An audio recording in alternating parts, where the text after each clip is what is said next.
यासोबत या सगळ्या विधानाच्या अनुषंगानं फार उपदेशाचे डोस हे आमच्या पक्षाला पाळले जातात आहे। त्या संदर्भात देखील मी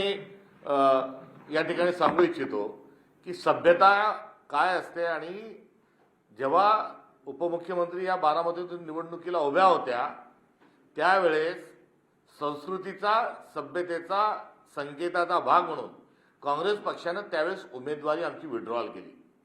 आम्ही आमचा सुनेत्रा पवारजींच्या विरोधातील अर्ज वापस करताना मला तब्बल 5 वेळेस हा त्यांचा फोन आला होता आणि 5 वेळेस त्यांनी फोनवर ही निवडणूक अनपोज होण्याच्या अनुषंगानं उमेदवार वापस घ्या अनुषंगानं त्यांनी विनंती केली। त्यावेळेस आमचा संवाद झाला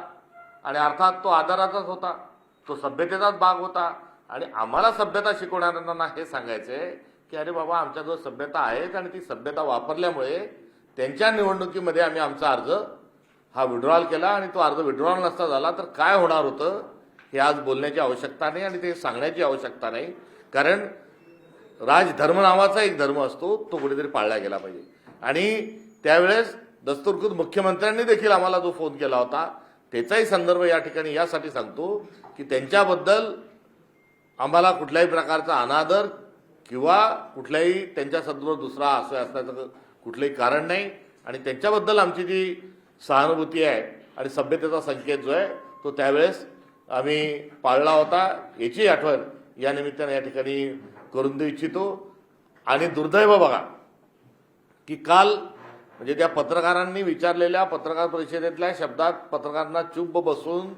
बसवणारी व्यक्ती यांच्यावर एक गुंड असल्याचा एक ठपका कुठेतरी लागलेला आहे आणि आज जे आमच्या कार्यालयामध्ये जे या ठिकाणी आलेत